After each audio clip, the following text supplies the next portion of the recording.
I'm not added to the stream. I've just said, hello, everybody. Welcome. And I'm not in the stream. That's a good start, isn't it? Hello, everybody. Welcome along. Hope you're all doing okay. Yeah, feeling good. Feeling good. Just, there we go. Lovely jubbly. How are we, everybody? How are you? How are you doing?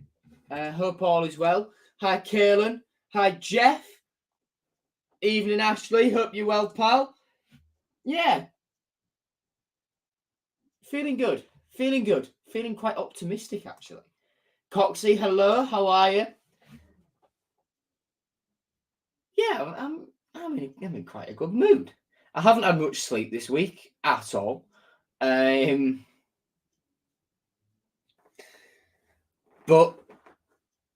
I'm feeling good. I'm feeling good.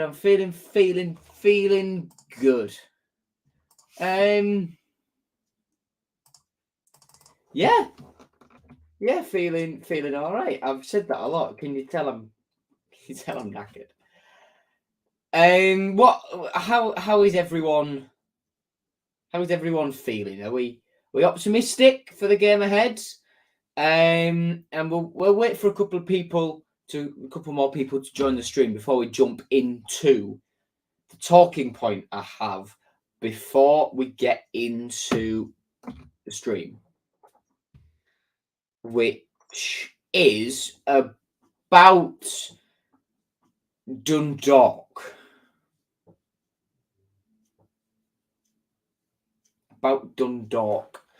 Now, if you're unaware about why this links in, I will wait for you.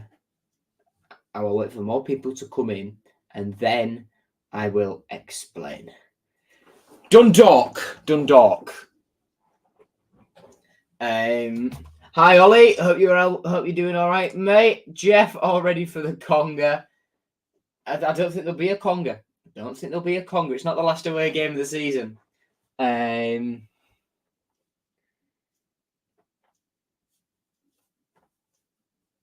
Yeah. I don't think, like I said, I don't think there'll be a conga. I've got nothing, guys. I am knackered. I'm absolutely knackered. I've not slept well at all this week, and it's caught up with me. It's caught up with me now. Except our final ball has improved from Saturday. We just couldn't seem to get it right versus Preston. Ollie is at Leeds Hull FC, but are you going tomorrow, Ollie? That's the big question. I'm all right, mate. Thank you. Very tired. Don't like the Dundalk plan. Their fans won't be happy about being another club's B team. Now, let's talk about the Dundalk plan. So, this all originates from a couple of months ago. You know what? I'll put a banner on. Talking point.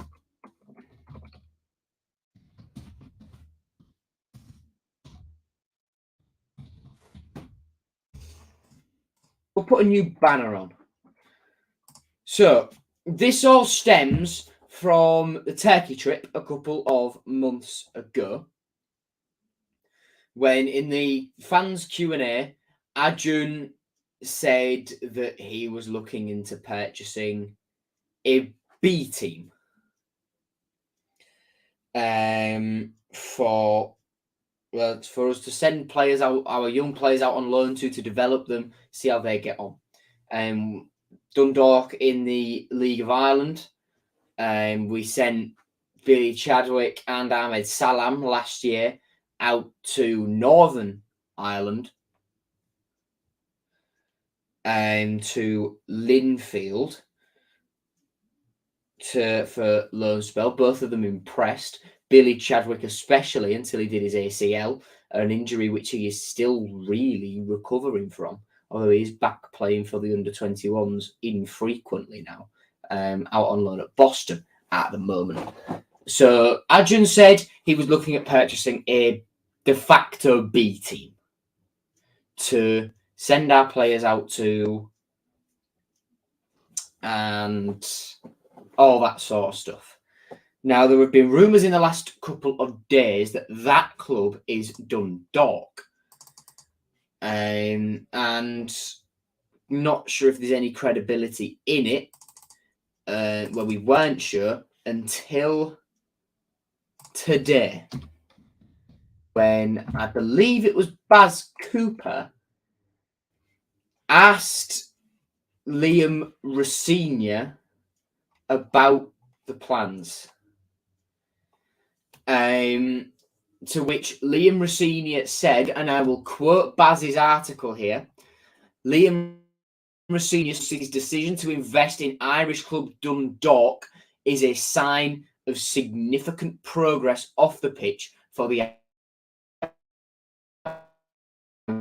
ambition. Visited Oriel Park early last month and discussed investing in the League of Ireland side with the club owners, Stat Sports.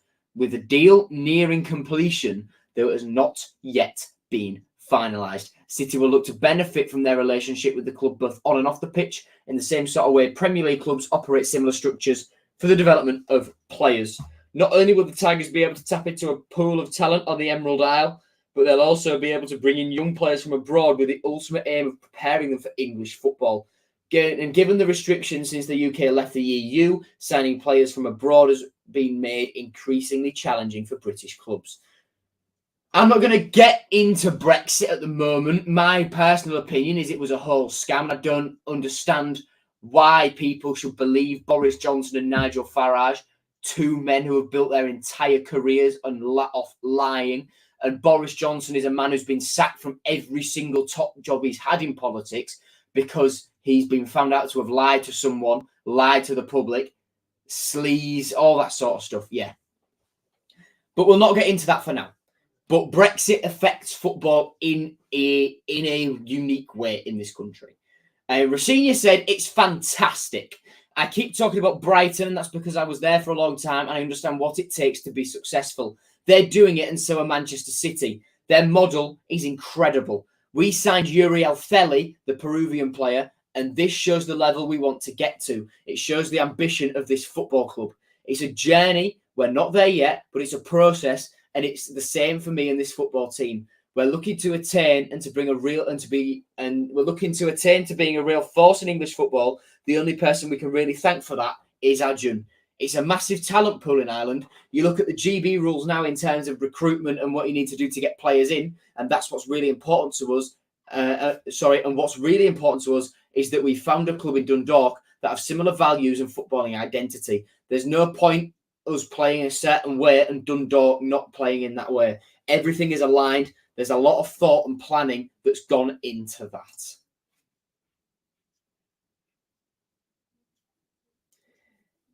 Yeah.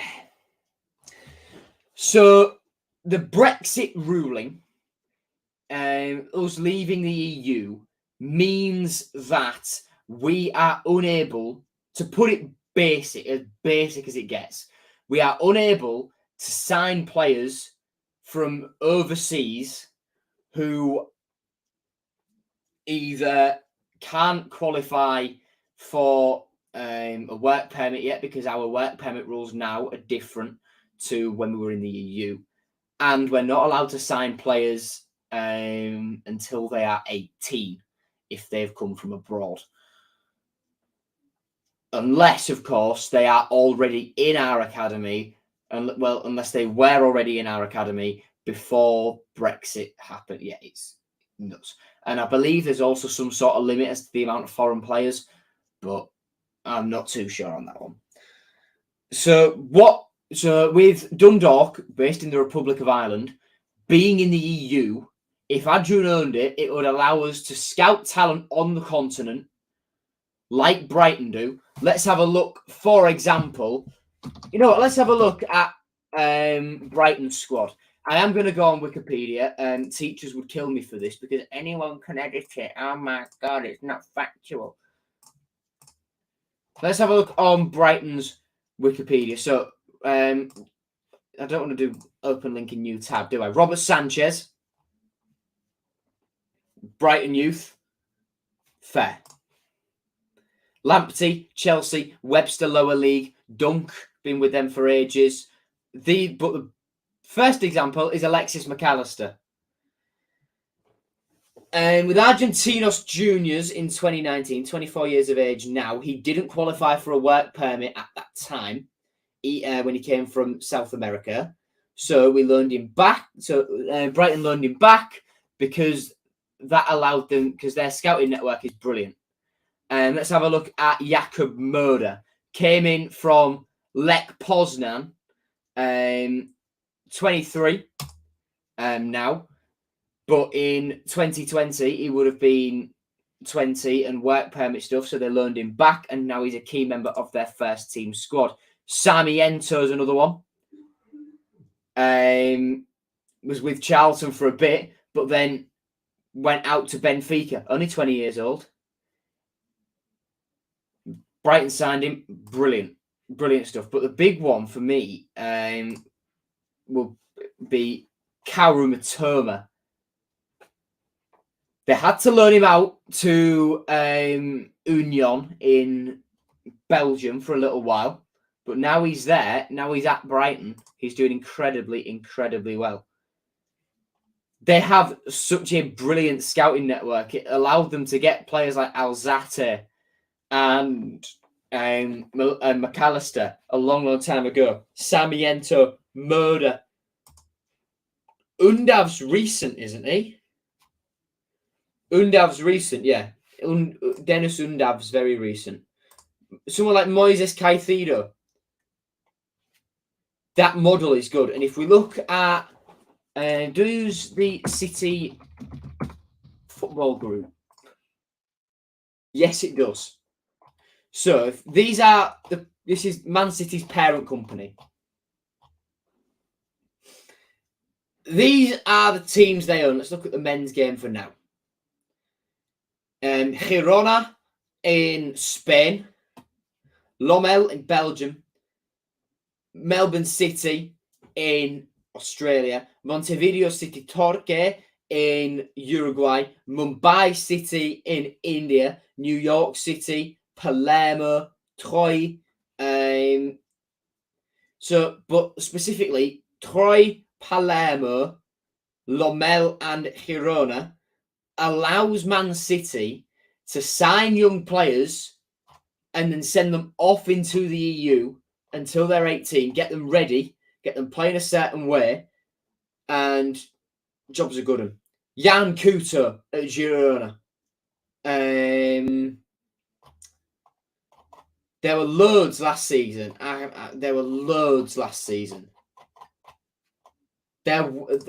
have been loads in the past. I can think Angelino. Let's have a look. Have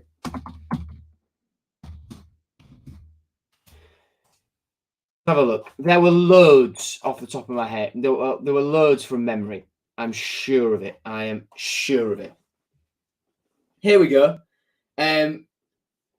Aguilar, Lommel, Cabore, Troyes, Rosa, Lommel. To Girona, they had Bustos and Sarmiento, Lommel, Mohamed, and Agipong. Matt Smith, let's talk about him the better. Zani to Lommel, Palmer Brown to Troyes, Moreno over to Girona, Sandler over to Troyes. It allowed them, these connections, owning another club, to loan out their young players as well. So the Brighton model, signing players, sending them back. And that's what we've done with Yuri Altheli. But it allowed Man City to learn out their youth players.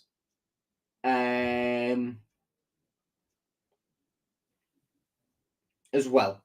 And that was key. That has meant that players have been able to have had the game time that Man City couldn't offer them to develop. And that will be big. Why am I...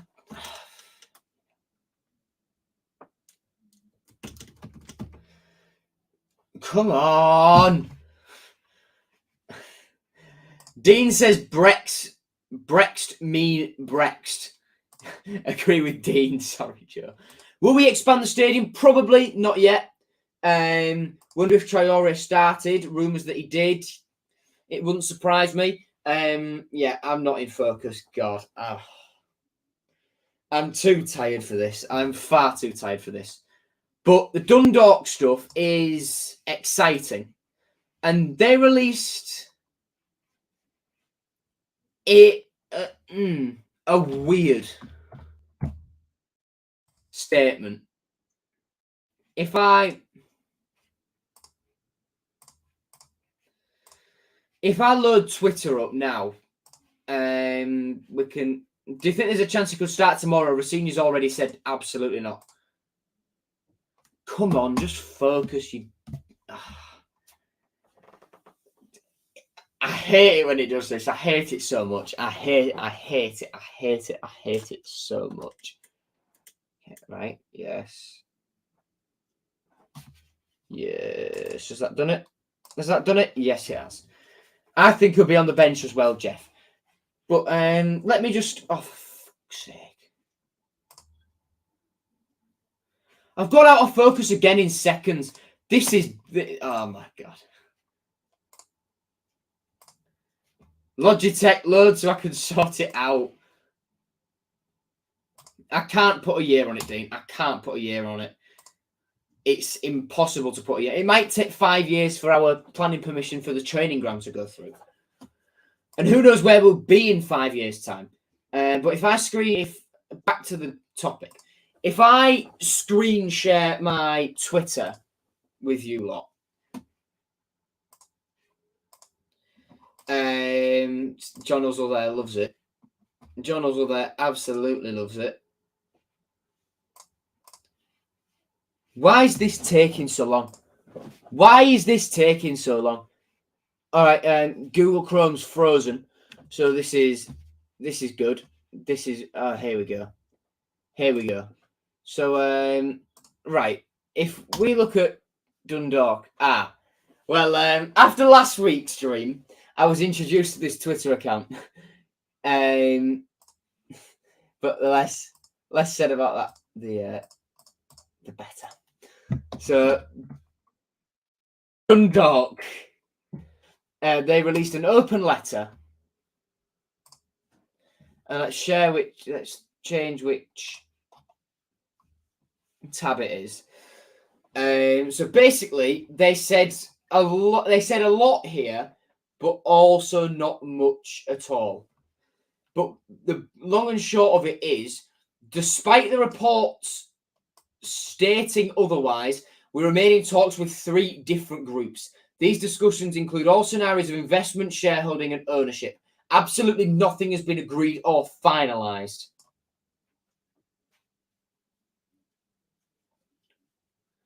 Our next update will be on Tuesday when Sean will sit down with Gavin. I'm going to assume that's their two officials for an interview, and we will keep you up to date through our official club channels on a regular basis. So I think it's irked some of the fans a little bit. I think it's irked some of the fans a little bit. The Twitter the wouldn't be an old Grandpa Joe's stream without an out of focus camera. Got a new camera. Well, I have got a camera, but I can't be bothered to link it up. I really can't be bothered. Start Ebbie Irwin tomorrow instead of Longman, in my opinion. Versus Preston. Longman had another ineffective game. He's struggling a little bit, I think, at the moment, Ryan. But back to Dundalk. It's had a response. Let's have a look through the quote tweets. Worth a read. 2 groups remain in talks with Dundalk. This is good. Nice to be kept abreast. So good statement, says what I want to hear, but the people involved at Hull said what they said. There was no real point in rescuing the club from peak 6 shambles, only to kill the club in its own right anyway. Exactly what the soundings out of Hull mean. I'm going to assume peak 6 are their previous owners. It's positive that they're not ignoring the situation, but it's still concerning to see the trajectory the club may take here. We know firsthand that foreign owners in the League of Ireland can be disastrous, and the thought of having another club dictate how we play and who we sign is not good at all. Despite the reports stating otherwise, we remain in talks with 3 different groups.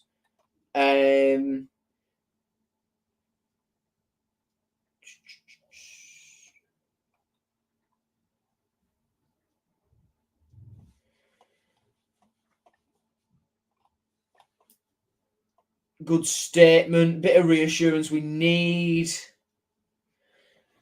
Nice to see them make a statement to quell speculation from idiots like me. Through potential investors is interesting. Makes you wonder why the people at Hull were so blasé and open about their position. And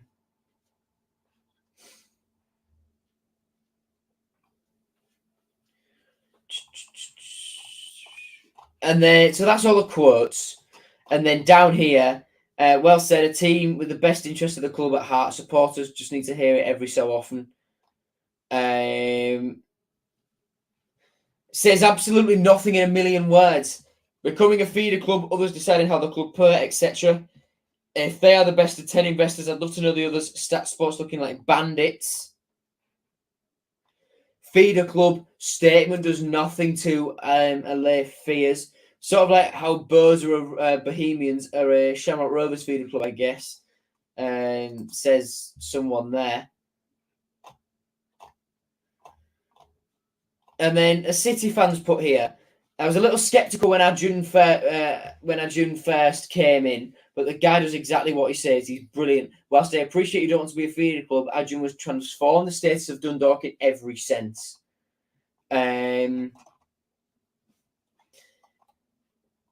Irish UEFA coefficient said, I think communications have been poor from Dundalk till now, and throwaway statements from officials in Hull have just grown legs and caused local hysteria. Has Arjun invested much into Hull so far? He's invested tens of millions of pounds into the playing side already, although we did probably get a similar value for Keane Lewis Potter from Brentford. He's wanting to spend an initial 25 million to create a new training facility next door to our stadium too. Local council trying to support. We had a transfer embargo from the previous regime, and we were only able to sign freebies from League 1 and 2. Now we're buying internationals. Attendances are creeping close to 20,000 again. The owners communicate really well with the fans and often talk of us as being a family. Interesting. Sounds very promising for Hull fans. Naturally, the desire over here is receive similar treatment on a smaller scale, but concerns are it'll be quite different. Yeah. So what Dundalk? What happens with Dundalk? We don't know, but Arjun did say he was looking at a club to feed us, and I think it's no doubt we would still be his main project. But the League of Ireland, it's a good standard. It's a really good standard for young players to go out to. I think someone like Jimmy Sims would thrive there. I think someone like Harry Vaughan would do really well out there. Will Jarvis, much needed minutes for him.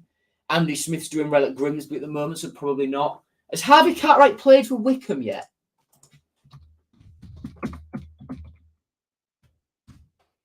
Has Harvey Cartwright played for Wickham yet?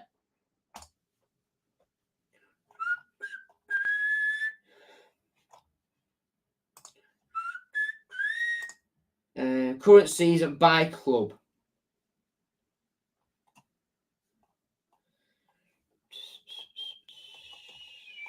Let me have a look. Harvey Cartwright is yet to play for Wickham. Has he been on the bench?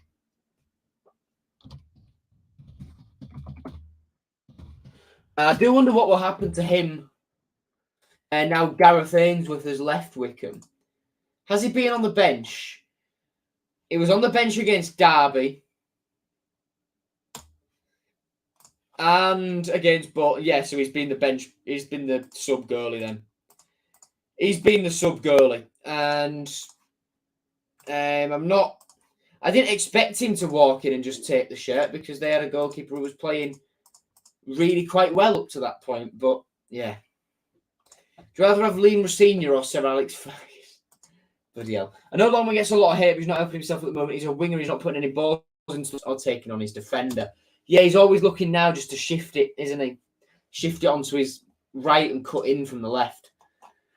But right, talking point over, we'll move on to team news, where Aaron Connolly broken toe, Ryan Woods unconfirmed, Jean-Michel Seri groin will all be absent for 4 to 6 weeks through injury. Connolly picked his up at Stoke when he just had the ball kicked at him. Woodsy pulled up in the warm-up, and Seri did his groin, I think, Norwich or at training before Preston. Adama Traore and Aliar Syed Manesh, both hamstring, are back in full training. The former will travel to Ashton Gate with the squad despite lacking match fitness, while the latter will be kept on the sidelines for a few more weeks by Liam Rosenior to ensure he doesn't suffer another injury or, importantly, another setback to that hamstring problem.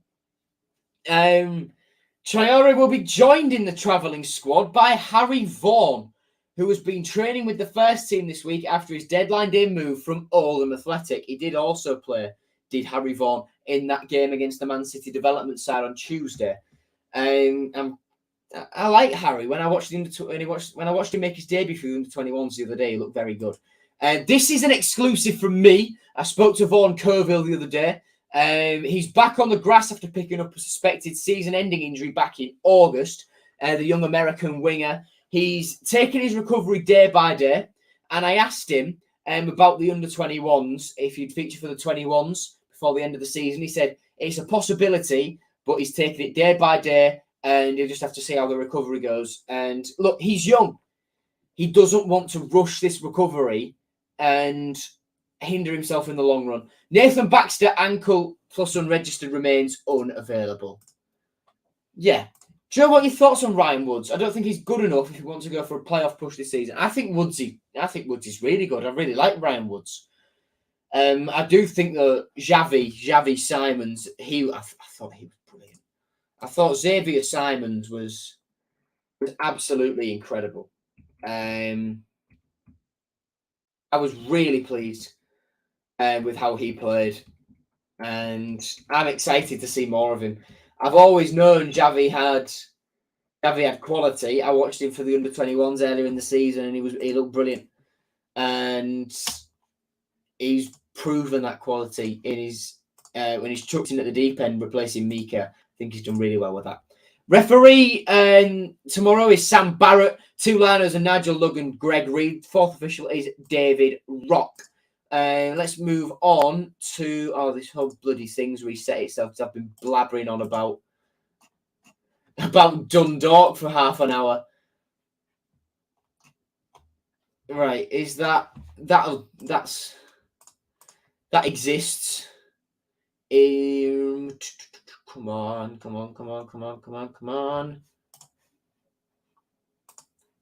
There we go. It's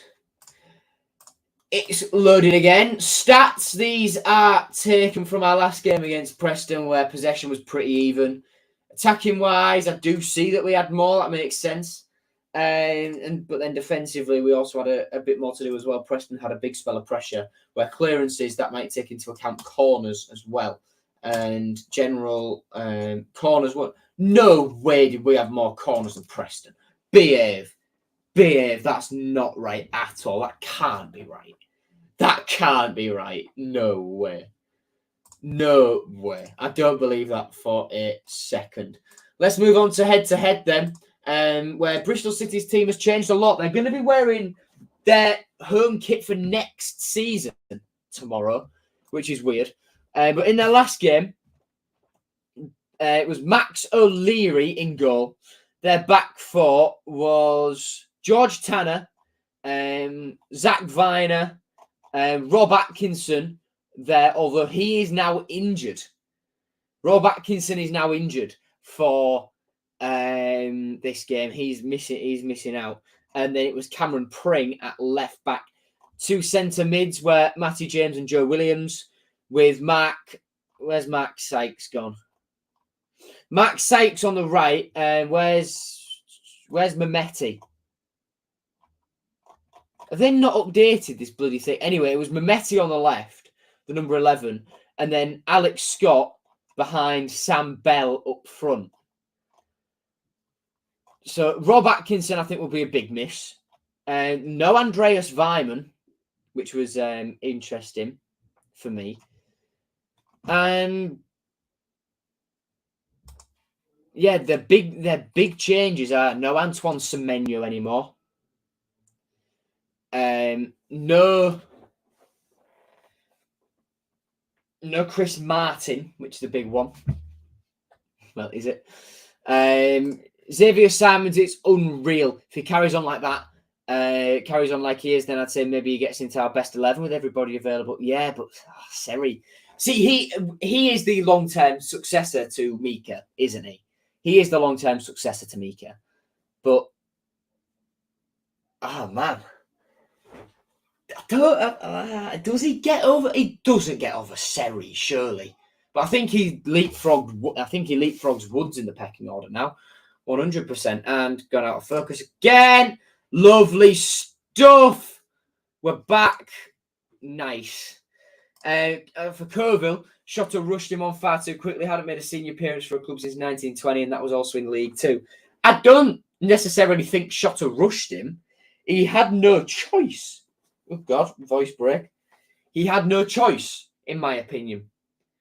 He had to find a solution to fill the bench with all our injury problems. We signed Vaughan Coeville. He made an impression on him, and I think Coeville did well until the injury. And I think that start of his was merited.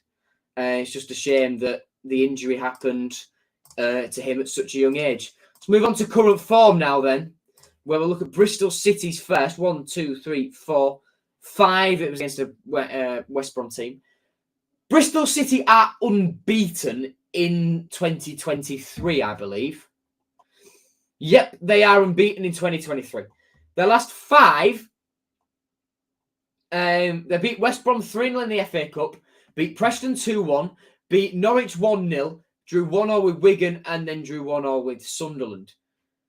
So they are beatable, but they are playing very, very well at the moment. I've just got rid of it. I need to do Cities. Yeah. As for Cities, 1, 2, 3, 4, 5. We've had 2 of our last 3 games have been 0-0s. We've had 2 wins, 2 draws, and a defeat. So the form is good in our last 5. 3-0 win over QPR, 1-0 win over Cardiff, 0-0 draw with Stoke, 3-1 defeat to Norwich, and a 0-0 draw with Preston. These 3 games are big before we play Burnley and then Reading. I'm debating going to the Select Car Leasing Stadium. I am debating it, but I'm not sure on. I'm not sure whether I'll do it or not. I might do just to tick it off while the travel's free, but don't know. Right, let's move on. League table then. Burnley leading the way. Sheffield United slipped up a little bit. Borough closing in. Blackburn have recovered a little bit. We're sat in 13th at the moment. Not too bad. Not too bad. But excuse me. That gap to the playoff spaces has widened from 6 to 8 over the last couple of games. But the big thing is this relegation gap. It's 11 points. We've smashed that, and we need to get a result against Bristol City and against these 2 as well. But West Brom's on Sky, so you know what's going to happen there, don't you? Great. Love Sky Sports, me. I bloody love it. Yes, I am going to Coventry. I booked my tickets the other day for Coventry. Around the grounds then on Championship Matchday 34. Coming into the business end of the season now. The early kick-off at 12:30 is Coventry versus Sunderland. The 3 o'clock games tomorrow are Norwich versus Cardiff, West Bromwich Albion versus Middlesbrough, Stoke versus Millwall, Sheffield United versus Watford, Reading versus Blackpool, QPR versus Blackburn, Preston versus Wigan, Burnley versus Huddersfield, Bristol City versus Hull City, and Birmingham versus Luton. And on Monday at 8 o'clock, that's a weird one, Swansea versus Rotherham. Of all the games to put on a Monday night, Swansea City versus Rotherham United. That's possibly the weirdest invention I've ever thought of. Whoever's idea that was, I have no words. Memorable match, 5-0. Yeah. 5-0, let's not talk about it. Our team that day, Baxter in goal, back three, Greaves, Jones and McLaughlin. Wing backs, Coyle and Fleming. Midfield, 2, Smallwood and Honeyman. Lewis Potter and Syed Manesh started alongside Tom Eaves as a front three. Bench was Ingram, Elder, Doherty, Longman, Bernard, Slater and Force with Shotaravaladzie in charge. Dark day, that one. Very, very dark day. But, let's all do the conga. Let's all do the conga.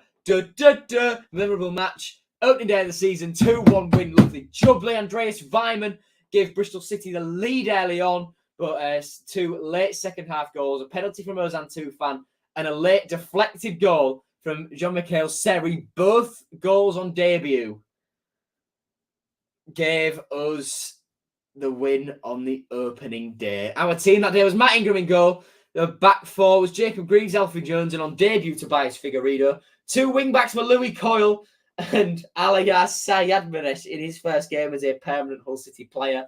Midfield 3, Ozan Tufan and Jean-Michel Seri on debut alongside Regan Slater. And up front, Oscar Estupinian on debut alongside Tyler Smith.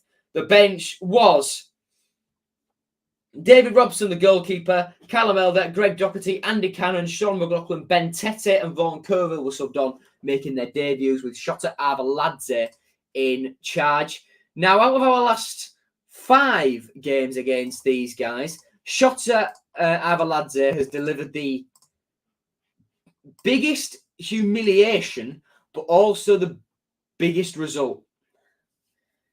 Our only win, the biggest humiliation and our only win. 1, 2, 3, 4, 5. 3-1 defeat against these guys at home in August 2019.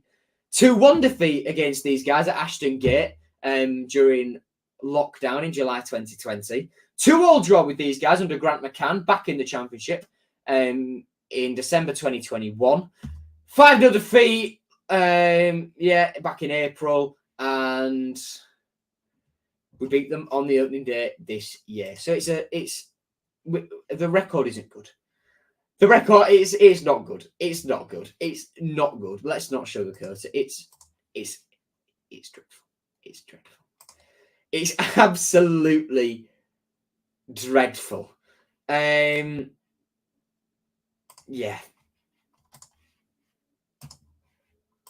Let's move on. Shared shirts. Where's the file? There's the file. Hakeem Adelakan, one of the few Hull City players who the fans have actually never seen live. If we think back to that League One season, in fact, I'm not going to Google it. I'm going to look through the... I'm going to look through the Champions book at the squad throughout this. Oh, this was good. This was very, very good indeed. So, who did we never see play then? We never saw Max Clark back, but we have seen him play in a City shirt before. Jordan Flores we never saw.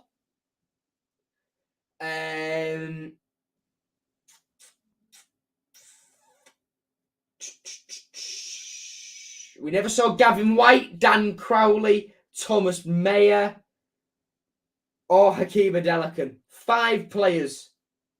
And we were close to never seeing Regan Slater until he came permanently. Was it did Festus Arta's only competitive appearance come in that season? Or did he get subbed on at some point last year? I'm not sure. I don't think we've ever seen Billy Chadwick in the flesh. We did see James Scott for 1 game in the Carabao Cup.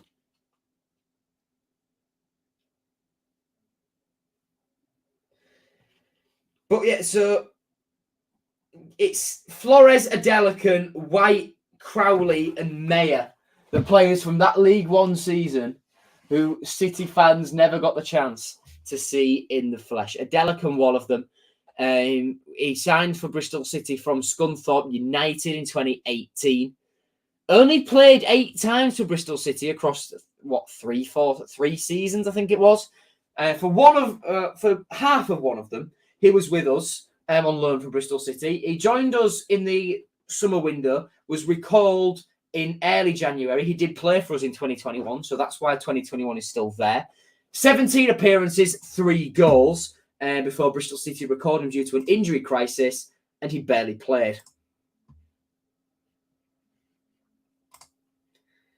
He barely played back at Bristol City, so that was worth it recalling him for, wasn't it? On to, in case you're wondering where Adelakun is now, he's now at Gillingham. On to my predicted 11 now then. In goal, Matt Ingram. Right back, Christie. 2 centre-backs, Jones and McLaughlin. Left back, the captain, Jacob Greaves. Holding midfield, Xavier Simons. Central midfielders, and 2 fan and Greg Doherty. On the right, Ryan Longman. On the left, Demetrius Pelkas. And up top, Oscar Estupinian. Bench, Carl Darlow, Louis Coyle, Callum Elder, Malcolm Ebiowi, Adama Traore, Regan Slater, and Benjamin Tete. So I think it will be an unchanged team. I think that is an unchanged team. Yeah. I forgot to put the banner on, so we'll just skip it. Predicted score. What are all your predicted scores, guys? What do you think? What do you think? What are you thinking? What do you think? Why is my Face ID not working? There we go. There we go.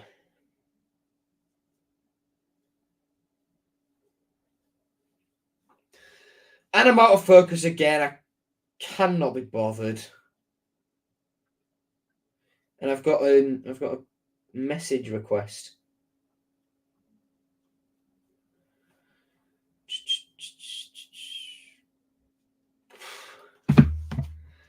Out of focus again. Lovely. There we go. Right.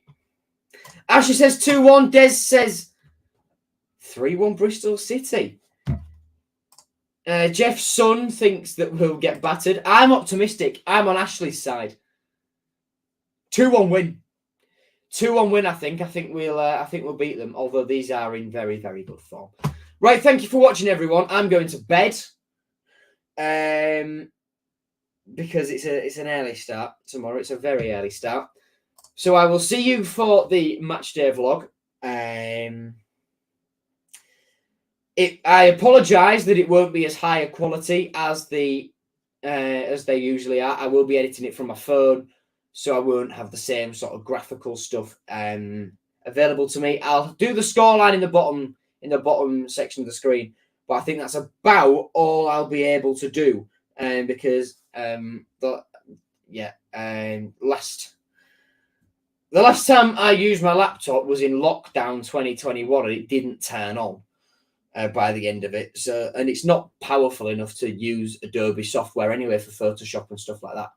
So it is just going to be a phone thing. I am going to try and invest in a laptop at some point, but my priority at the moment is saving up for a car. So you can see. You can see me whipping it around, the streets of Hull, picking up all my. No, I can't say that. I can't say picking up women. That's not. That's not how I perceive women's roles in society. But nevertheless, that's what a car is. What I'm trying to save up for at the moment. So. Yeah, don't expect Matchday vlogs from longer distance away games to be polished until at the earliest start of next season. But when I go to university, laptop is going to be in use a lot. I won't be going to university in Hull, so when I'm coming back from games, I'll just edit videos on the train. Or if I'm driving, then I won't. So yeah, it's what it is. Thank you for watching, everyone. Take care. If you're going down to Bristol tomorrow, safe travelling, and I will hopefully see some of you there, and I will see you all after the game tomorrow for the Matchday vlog. Take care, everyone. Goodbye.